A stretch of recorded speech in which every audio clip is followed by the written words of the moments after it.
Hello दोस्तों, कैसे हो आप सभी। बहुत ही प्यार भरा नमस्कार करती हूँ आपको। दोस्तों, आज मैं एक नई कहानी लेकर अपने चैनल पे आई हूँ आपके लिए। और यदि आप मेरे चैनल पे नए हैं तो मेरे चैनल को सब्सक्राइब कर लीजिएगा, ताकि मेरी हर आने वाली मोटिवेशनल कहानी आपको सबसे पहले मिले। तो दोस्तों, ये आज की मेरी कहानी जो है ये हमारे लिए बहुत ही मोटिवेशनल है और ये हमें बताती है कि हम कितनी अपने परिवार से और अपनी खुशियों से दूर होते चले जा रहे हैं आज की भागा दौड़ी की ज़िंदगी में। तो चलिए शुरू करते हैं हमारी आज की ये कहानी। बहुत समय पहले की बात है। चंदनपुर का राजा बड़ा प्रतापी था। दूर दूर तक उसकी समृद्धि की चर्चाएं होती थी। उसके महल में हर एक सुख सुविधा की वस्तु उपलब्ध थी, पर फिर भी अंदर से उसका मन अशांत रहता था। उसने कई ज्योतिषियों और पंडितों से इसका कारण जानना चाहा। बहुत से विद्वानों से मिला।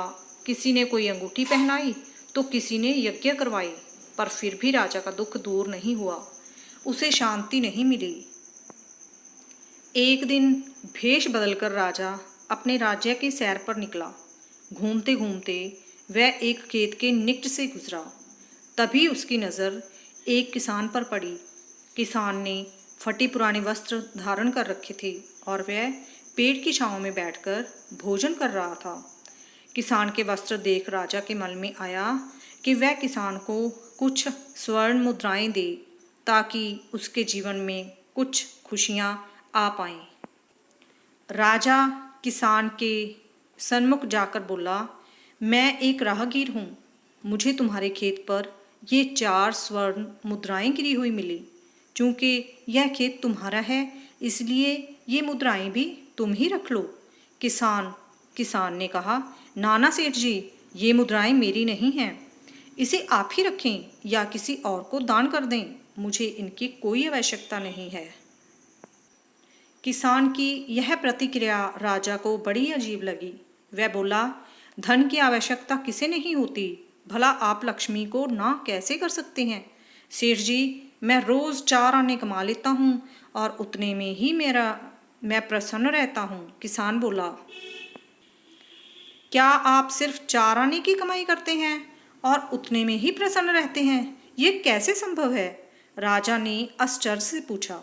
सेठ जी, किसान बोला, प्रसन्नता इस बात पर निर्भर नहीं करती कि आप कितना कमाते हैं या आपके पास कितना धन है।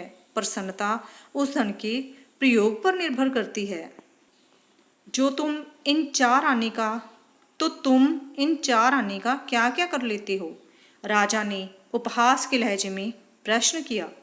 किसान भी बेकार की बहस में नहीं पड़ना चाहता था। उसने आगे बढ़ते हुए उत्तर दिया, इन 4 आनों में से एक मैं कुएं में डाल देता हूँ, दूसरे से कर्ज चुका देता हूँ, तीसरा उधार में दे देता हूँ और चौथा मिट्टी में गाड़ देता हूँ। राजा सोचने लगा। उसे यह उत्तर समझ नहीं आया। वह किसान से इसका अर्थ पूछना चाहता था, पर वो जा चुका था। राजा ने अगले दिन ही सभा बुलाई और पूरे दरबार में कल की घटना कह सुनाई और सबसे किसान के उस कथन का अर्थ पूछने लगा।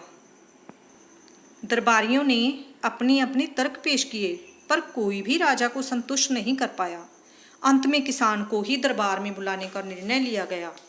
बहुत खोजबीन के बाद किसान मिला और उसे कल की सभा में प्रस्तुत होने का निर्देश दिया गया।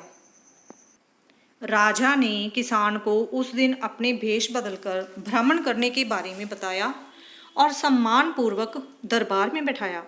मैं तुम्हारे उत्तर से प्रभावित हूँ और तुम्हारे 4 आने का हिसाब जानना चाहता हूँ। बताओ, तुम अपने कमाए 4 आने किस तरह खर्च करते हो, जो तुम इतना प्रसन्न और संतुष्ट रह पाते हो। राजा ने प्रश्न किया। किसान बोला, हुजूर, जैसा कि मैंने बताया था, मैं 1 आना कुएं में डाल देता हूँ, यानी अपने परिवार के भ्रमण पोषण में लगा देता हूँ। दूसरे से मैं कर्ज चुका देता हूँ, यानी इसे मैं अपने वृद्ध माँ बाप की सेवा में लगा देता हूँ।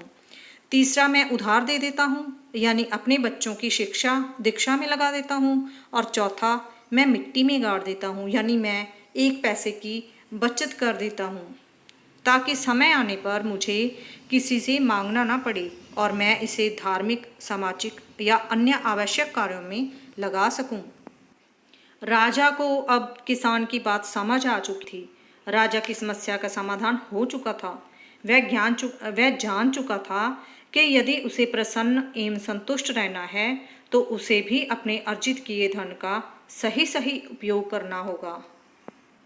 मित्रों, देखा जाए तो पहले की अपेक्षा लोगों की आमदनी बढ़ी है, पर क्या उसी अनुपात में हमारी प्रसन्नता यानी हमारी खुशियाँ भी बढ़ी हैं? पैसों के मामलों में हम कहीं ना कहीं गलती कर रहे हैं। लाइफ को बैलेंस्ड बनाना ज़रूरी है और इसके लिए हमें अपनी आमदनी और उसके इस्तेमाल पर ज़रूर गौर करना चाहिए। नहीं तो भले हम लाखों रुपए कमा लें, पर फिर भी प्रसन्न एवं संतुष्ट नहीं रह पाएंगे। हम अपनी खुशियाँ नहीं कमा पाएंगे, खुशियाँ इकट्ठी नहीं कर पाएंगे।